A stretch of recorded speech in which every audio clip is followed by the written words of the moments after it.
نحمده ونستعينه ونستغفره ونؤمن به ونتوكل عليه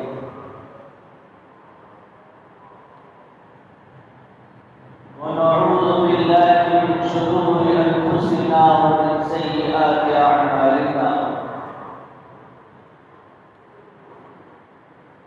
ونعوذ بالله من شرور أنفسنا ومن سيئات أعمالنا ونعوذ بالله من شرور أنفسنا ومن سيئات أعمالنا من يهده الله فلا مضل له ومن يضلله فلا هادي له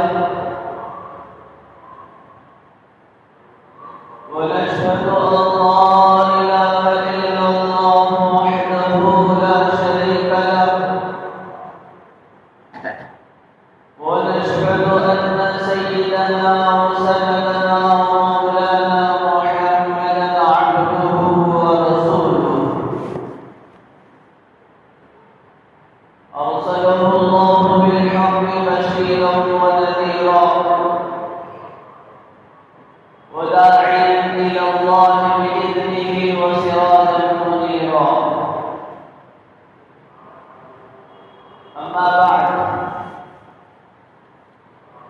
فأعوذ بالله من الشيطان الرجيم بسم الله الرحمن الرحيم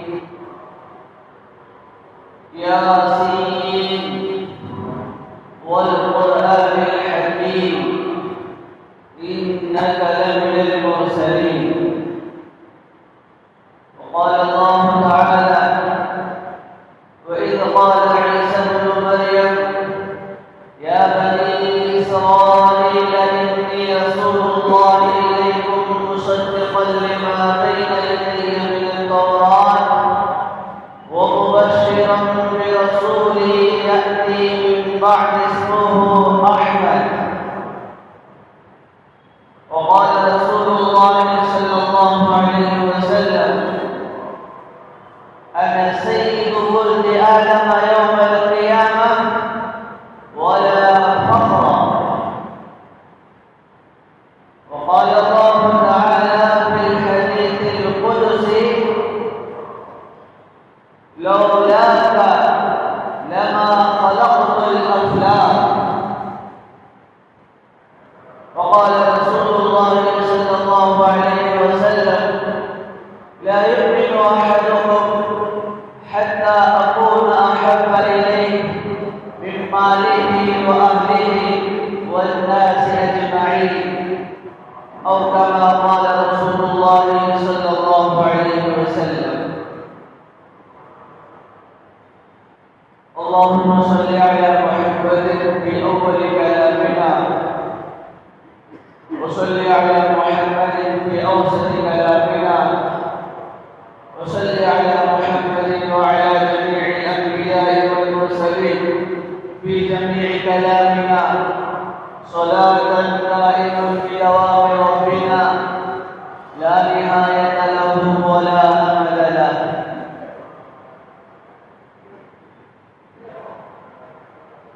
عزیز بزرگوں دوستوں اللہ تبارک و تعالی نے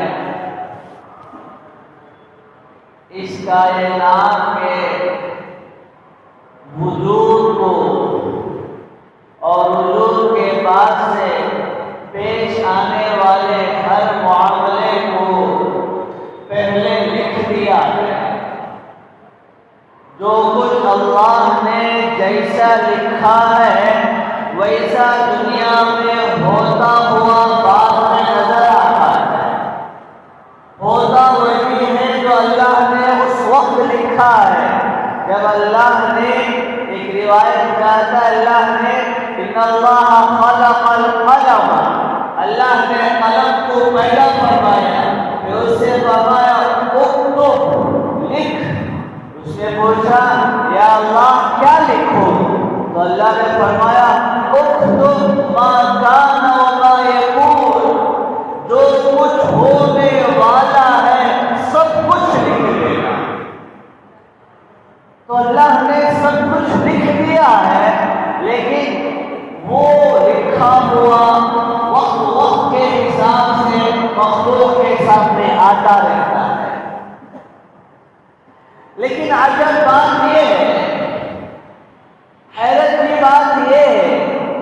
اللہ نے جہاں قدرت کے ساتھ تقدیر کو پیدا فرمایا اور بعد میں آنے والی چیزوں کا انسان کو پہلے علم نہیں عطا فرمایا، جو کل پیدا ہونے والا ہے آج کوئی اسے نہیں جانتا، جو آج سے 100 سال بعد پیدا ہونے والا ہے اسے آج کا پورا زمانہ نہیں جانتا، لیکن اللہ کو اس قاعدے سے ہٹ کر ایک اور معاملہ کرنا تھا، تو خداوند تعالیٰ نے ان تمام قوانین کو توڑ کر ایک اور فیصلہ فرمایا کہ اس ذات کا تذکرہ جو دنیا بننے کے ہزاروں سال بعد وجود میں آنے والی تھی، سب سے پہلے تذکرہ اسی کا فرمایا۔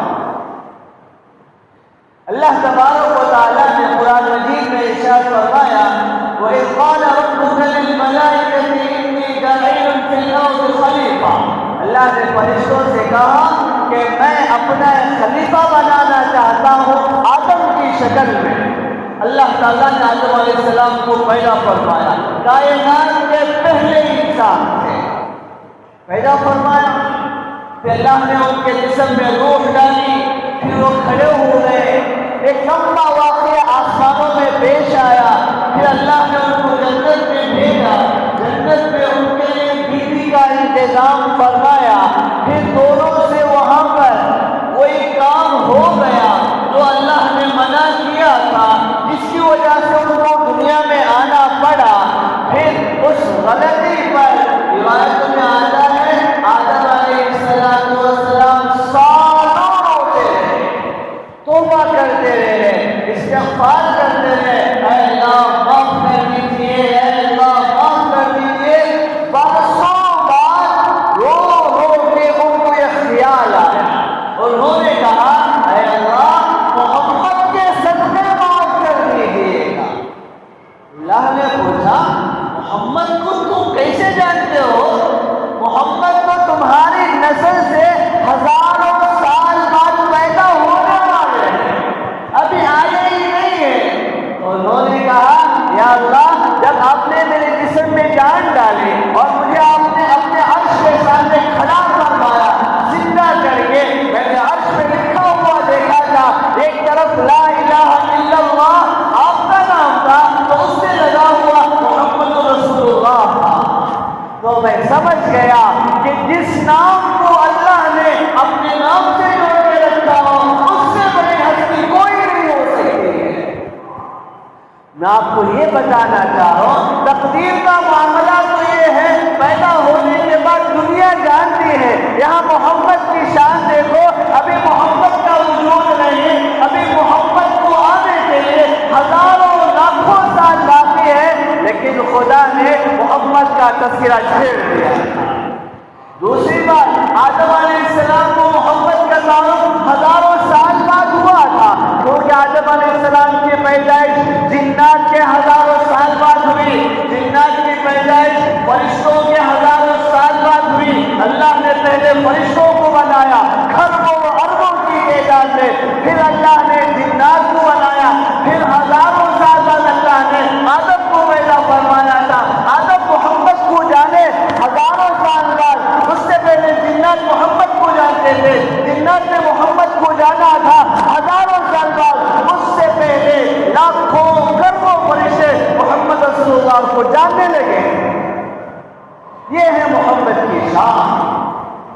جب آدم علیہ السلام نے کہا اے اللہ محمد کے صدقے معاف کر دے، خدا نے کہا جس نے محمد کا صدقہ لے کے معافی مانگی اس کی بخشش پکی ہے۔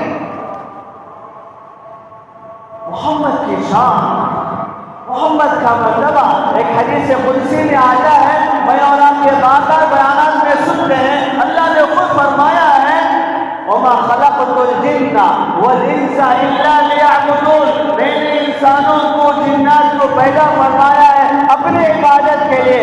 اللہ سے پوچھ کر دیکھو، اللہ نے حدیث قدسی میں بیان فرمایا ایک بات، اللہ کو انسانوں کی عبادت کی ضرورت نہیں، اللہ کو جنات کی عبادت کی ضرورت نہیں، اللہ کو فرشتوں کی عبادت کی ضرورت نہیں، کسی کے صدقہ خیرات کی، حج و عمروں کی، تہجد کی اللہ کو کسی کی ضرورت نہیں۔ پھر اللہ نے کائنات کو کیوں بنایا؟ تو اللہ نے حدیث قدسی میں فرمایا لولاک لما خلقت الافلاک، میرے حبیب میں نے سب سے پہلے تجھے پیدا کرنا چاہا، اس جہاں کو بعد میں سنوارا۔ محمد کو پیدا کرنے کے لیے اللہ نے 7 آسمانوں کو بنایا، وہاں پر فرشتوں کو آباد فرمایا، اللہ نے 7 زمینوں کو بنائے، وہاں پر مخلوقات کو آباد فرمایا، اللہ نے 7 سمندر بنائے، اس میں مخلوقات کو آباد فرمایا، اللہ نے جنگلات بنائے، اللہ نے جنت کا نظام بنایا، جہنم کا نظام بنایا، حشر کا، موت کا، سب نظام بنایا۔ اور یہ سب نظام کیوں بنایا؟ اللہ چاہتے تھے محمد کو پیدا کرنا ہے، جس کے صدقے میں کائنات بنی وہ محمد کی ذات ہے۔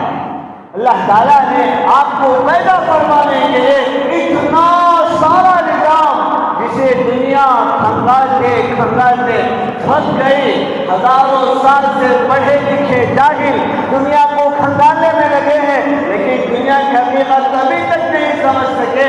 اتنی بڑی کائنات کو بننا تھا تو محمد کے طفیل میں بننا موجود ہوا۔ جب محمد صلی اللہ علیہ وسلم کو خدا نے طے فرمایا، اور پھر خدا نے تقریر میں یہ بھی طے فرمایا کہ محمد کو ابھی نہیں بھیجوں گا، پہلے آدم کو بھیجوں گا، پھر شیش کو بھیجوں گا، پھر ادریس کو بھیجوں گا، پھر نوح کو بھیجوں گا، پھر ابراہیم کو بھیجوں گا، پھر اسماعیل کو، پھر اسحاق کو، پھر یعقوب کو، پھر یوسف کو، پھر یوسف کے بعد ہزاروں نبیوں کو، پھر موسیٰ کو، پھر لاکھوں نبیوں کو، پھر عیسیٰ کو، پھر محمد کی باری ہے۔ تو اللہ کوئی گوارا نہیں تھا کہ اتنے ہزاروں سال نبی ہو، نبی کی امت ہو، اور میرے نبی کا تذکرہ نہ ہو۔ تو اللہ نے روایت میں آتا ہے ہر نبی نے اپنی امت سے کہا تھا کہ اگر میرے ہوتے ہوئے محمد آ جائے تم بھی محمد کی امتی، میں بھی محمد کا امتی، اگر میرے جانے کے بعد محمد آ جائے تو تم محمد کی اتباع کرنا۔ آدم علیہ السلام سے لے کر عیسیٰ علیہ السلام تک کوئی نبی ایسا نہیں آیا، کوئی امت ایسی نہیں آئی جس نبی نے محمد کا تذکرہ نہ کیا۔ ہر زمانے میں، ہر امت میں محمد کا ذکر تھا اور قیامت تک رہے گا۔ اللہ نے فرمایا وَإِذْ قَالَ عِيسَى ابْنُ مَرْيَمَ يَا بَنِي إِسْرَائِيلَ إِنِّي رَسُولُ اللَّهِ إِلَيْكُمْ مُصَدِّقًا لِمَا بَيْنَ يَدَيَّ مِنَ التَّوْرَاةِ وَمُبَشِّرًا بِرَسُولٍ يَأْتِي مِن بَعْدِي اسْمُهُ أَحْمَدُ۔ اللہ کے حبیب سے تقریباً 600 سال پہلے عیسیٰ علیہ السلام کی پیدائش ہوئی تھی۔ انہوں نے اپنے قوم سے کہا اے بنی اسرائیل سنو، میں تورات کی تصدیق کرتا ہوں کہ اللہ نے تورات کو موسیٰ پہ نازل فرمایا، وہ حق کتاب ہے، موسیٰ حق پیغمبر ہے، موسیٰ کو مانو، موسیٰ کی کتاب تورات کو مانو، مجھے مانو، اور میری کتاب انجیل کو بھی مانو۔ اور پھر ایک بات سنو، خوشخبری سنو، وہ مبشرا برسول یأتی من بعد اسمہ احمد، اور میں تمہیں کائنات کی سب سے عظیم، سب سے زیادہ قیمتی خوشخبری سناتا ہوں کہ اب وہ انتظار کی گھڑیاں ختم۔ آدم سے لے کر موسیٰ تک جو جگتے رہے، انتظار کرتے رہے، ہر نبی کہتا تھا محمد آنے والے ہیں، ہر رسول کہتا تھا محمد آنے والے، انتظار کرتے کرتے نبی بھی چلے جاتے، امتیوں بھی چلے جاتے۔ اب عیسیٰ علیہ السلام نے آخری بات سنا دی، انتظار کی گھڑیاں ختم ہے، اب کسی نبی کو آنا نہیں، کسی امت کو نہیں پیدا ہونا ہے، اب میرے بعد محمد رسول اللہ کی بات ہے۔ سنا دیا تھا محمد آنے ہی والے ہیں، اب دنیا کا سب سے عظیم پیغمبر، کائنات کا سب سے بلند ترین انسان دنیا میں وجود لینے والے ہیں۔ یہ ہے رسول اللہ کے ساتھ ہر زمانے میں محمد کا نام رہا، ہر دن محمد کا نام رہا۔ روایتوں میں آتا ہے، تاریخ میں لکھا ہے، محدثین نے لکھا ہے، خود قرآن میں آپ علیہ السلام کی جہاں شریعت کو بیان فرمایا، آپ علیہ السلام کے جہاں اخلاق کو بیان فرمایا۔ شریعت اللہ کا دیا ہوا دین ہے، اخلاق انسان کی سیرت ہوتی ہے، اس کا صورت سے کوئی تعلق نہیں ہوتا، لیکن اللہ کو دیکھو اپنے حبیب سے کتنی محبت ہے. ایک طرف رسول اللہ کی شریعت کو بیان کرتا ہے، دوسری طرف اللہ قرآن میں اپنے حبیب کے اخلاق کو بیان کرتا ہے. اسی پہ بس نہیں کرتا، جب کسی کو کسی سے محبت ہو جاتی ہے تو وہ اخلاق تک نہیں ملتا، اس کی زندگی کے، اس کے روح کے، اس کے جسم کے، اس کے اطمینان کے، اس کی اس سے متعلق ہر چیز کا تذکرہ کرتا ہے. ہم یہ جانتے ہیں کہ سب سے بڑے درجے والے اللہ ہیں، اسی لیے ہم دن میں 5 مرتبہ کہتے ہیں اللہ اکبر. اللہ ہی سب سے بڑے ہیں، اس سے بڑا کوئی نہیں. اب آپ سوچیے، ہم میں والا جب آپس میں کبھی گڑبڑ ہوتی ہے تو ہم قسم کھاتے ہیں. کس کی قسم کھاتے ہیں؟ اللہ کی قسم کھاتے ہیں. کیوں؟ ہم جانتے ہیں اللہ سے بڑے کوئی نہیں، تو اس کی قسم سے بڑی کوئی قسم نہیں. لیکن آپ اللہ کو اپنے حبیب سے محبت دیکھیے، کتنا پیار کرتے ہیں. ایک مسئلہ ہوتا ہے مدینے میں، مسلمانوں کے ساتھ اور عیسائیوں کے پاس آپس میں کچھ ہو جاتا ہے، یا عیسائیوں ہی میں آپس میں کچھ مسئلہ ہو جاتا ہے، وہ فیصلے کے لیے اللہ کے حبیب کے پاس آتے ہیں. فیصلے کے لیے وہ لوگ مل کر اللہ کے حبیب کے پاس آتے ہیں. تو اللہ تعالیٰ قرآن میں آیت نازل فرماتے ہیں. اس آیت کو تھوڑا غور سے سنیے. اللہ کہتے فلا وربک، اللہ قسم کھا رہے ہیں.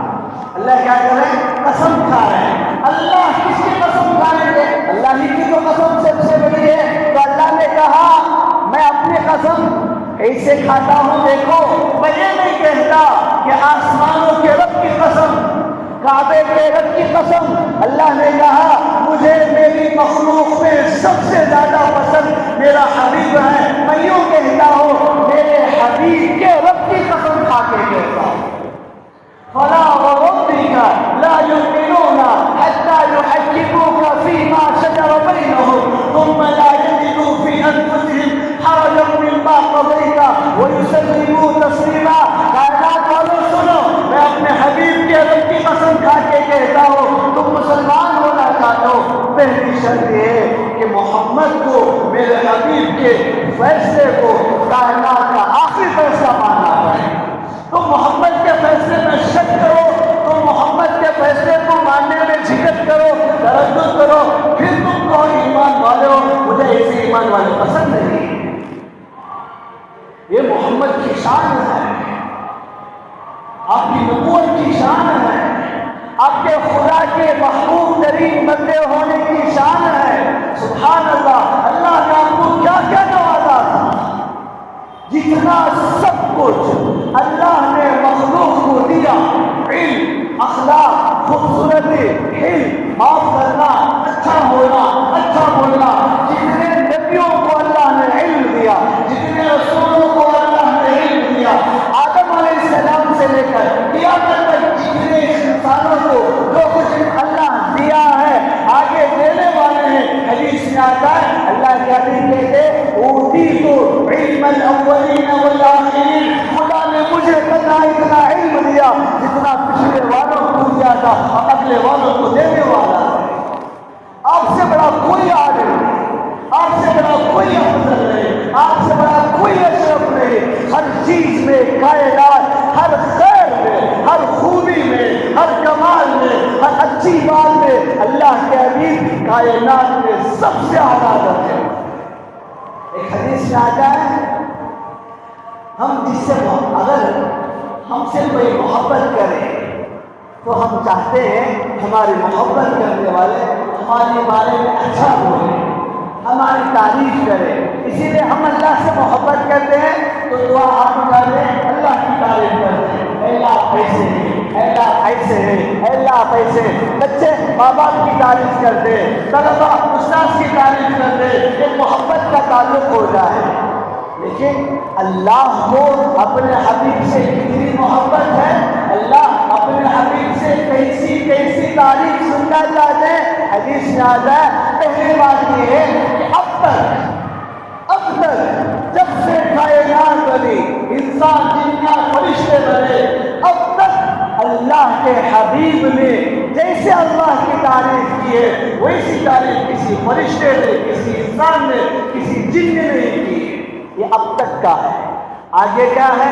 حدیث میں آتا ہے قیامت کا منظر ہوگا، تمام مخلوق محشر میں جمع ہوگی، سب پریشان ہوں گے، اولیاء، صدیقین، شہداء، صلحاء، انبیاء، رسول سب پریشان ہوں گے اور سب کو فکر لگی ہوگی حساب کب شروع ہوگا، کب مسئلہ ختم ہوگا، ہمارا کیا ہوگا۔ اللہ کے حبیب روایت میں آتا ہے آپ سجدے میں ہوں گے اور آپ کہتے ہیں اس سجدے میں اللہ کی ایسے الفاظ سے تعریف کروں گا، حمد بیان کروں گا، ثنا بیان کروں گا، اور اللہ میرے دل میں حمد و ثنا کے، ستائش کے ایسے ایسے معنی ڈالیں گے کہ ان الفاظ سے اب تک قیامت، اب تک مخلوق میں کسی نے خدا کی حمد نہیں کی ہوگی۔ اللہ ایسے الفاظ سے اپنے حبیب سے اپنی تعریف سننا چاہتے ہیں۔ ارے تعریف دشمنوں سے سنتے ہیں، تعریف بیگانوں سے سنتے ہیں، تعریف اپنوں سے سنتے ہیں۔ جو جتنا قریب ہوتا ہے اس کی تعریف سے، اس کی باتوں سے اتنی نیا محبت آتی ہے۔ تو اس دن جو تعریف آپ اللہ کے حبیب، اللہ کی پروردگار کی فرمائیں گے، ویسی تعریف کو اس سے پہلے کائنات کو علم بھی نہیں ہوگا کہ اللہ کی ایسی بھی تعریف کی جا سکتی۔ اور پھر اللہ کا کرم دیکھیے، اللہ نے فرشتوں کو بنایا نور سے، وہ کھاتے بھی نہیں، پیتے بھی نہیں، سوتے بھی نہیں، ان کے بیوی بچے بھی نہیں، ان میں لڑکا بھی نہیں، لڑکی بھی نہیں، وہ ان سب سے پاک ہوتے ہیں۔ کہ اللہ نے جنات کو بنایا آگ سے، اب فرشتے نور سے بنے ہیں، آسمانوں میں رہتے ہیں۔ اللہ نے جنات کو آگ سے بنایا، زمین میں رہتے ہیں۔ یہ اللہ نے انسان کو بنایا، مٹی سے بنایا۔ اللہ نے انسان کو مٹی سے بنایا، اب پھر مٹی بھی نیچے ہے، آگ بھی نیچے ہے، نور ہی اوپر تھا۔ اب یہاں دیکھو خدا کی مرضی، خدا نے یہ دیکھا کہ میں نے جنات کو آگ سے بنایا، وہ زمین پر ہے، ٹھیک ہے، فرشتوں کو فوقیت ہے، میں نے فرشتوں کو نور سے بنایا، ان کو آسمانوں پر رکھا، اور مسئلہ بیچ میں یہ آیا ہے کہ میں نے حبیب کو بھی مٹی ہی سے بنایا ہے، آدم کے نسل سے ہی پیدا فرمایا ہے، ان کی ماں کا نام آمینہ ہے، باپ کا نام عبداللہ ہے۔ اب خدا کو یہ منظور نہیں تھا کہ میرا حبیب مٹی سے بنا، ٹھیک ہے، لیکن میرا حبیب اتنے ہی درجے میں ہو جتنے درجے میں مٹی سے بننے والے ہوتے ہیں، اور نور سے جن کو میں نے پیدا کیا تھا فرشتے، ان کی منزل، ان کا درجہ، ان کا رہنے کی جگہ میرے حبیب سے اوپر ہو۔ خدا کو یہ منظور نہیں تھا، تو اللہ نے فوراً جبرائیل سے کہا جاؤ، 10 سال 13 سال ہو چکے ہیں محمد کو رسول اللہ بنے ہوئے انسانوں کی نگاہوں میں، محمد کو 13 سال ہو چکے ہیں رسول اللہ بنے ہوئے انسانوں کی نگاہوں میں۔ حقیقت میں تو محمد سب سے پہلے رسول ہے۔ بات سمجھ میں آ رہی ہے؟ ظہور میں، خارج میں محمد سب سے آخری رسول ہے، بننے کے اعتبار سے محمد سب سے پہلے رسول ہے۔ تو اللہ نے فرمایا جبرائیل جاؤ، سبحان الذي اسرى بعبده ليلا من المسجد الحرام الى المسجد الاقصى الذي باركنا حوله لنريه من آياتنا۔ اللہ نے کہا میں اے جبرائیل، مجھے منظور نہیں کہ تم اتنے اوپر تک آئے ہو، تمہارا درجہ سدرۃ المنتہا تک ہے، اور تم سے اوپر بھی فرشتے ہیں جنہوں نے میرے عرش کو اٹھایا ہوا ہے۔ مجھے منظور نہیں کہ میرے حبیب وہیں دنیا ہی میں رہے، جاؤ لے کر آؤ میرے حبیب کو، میں اس کو وہاں تک بلاؤں گا جہاں تک کوئی فرشتہ بھی نہ آیا ہو۔ روایتوں میں آتا ہے جبرائیل آتے ہیں، آپ کو براق میں بٹھا کر مکے سے مسجد اقصی ملک شام لے جاتے ہیں، وہاں براق ایک جانور ہے، اسے وہاں چھوڑ دیتے ہیں، وہاں سے آپ سیڑھی کے معراج سے سیڑھی سے آسمانوں پر جاتے، پہلا آسمان، دوسرا آسمان، تیسرا آسمان، 7واں آسمان ہو گیا، پھر سدرۃ المنتہا جو سب سے اونچی جگہ ہے، وہاں جا کر جبرائیل کہتے ہیں یا رسول اللہ آپ آگے جائیے۔ اللہ کے حبیب کہتے ہیں جبرائیل اب تک تو تم مکے سے یہاں تک میرے ساتھ تھے،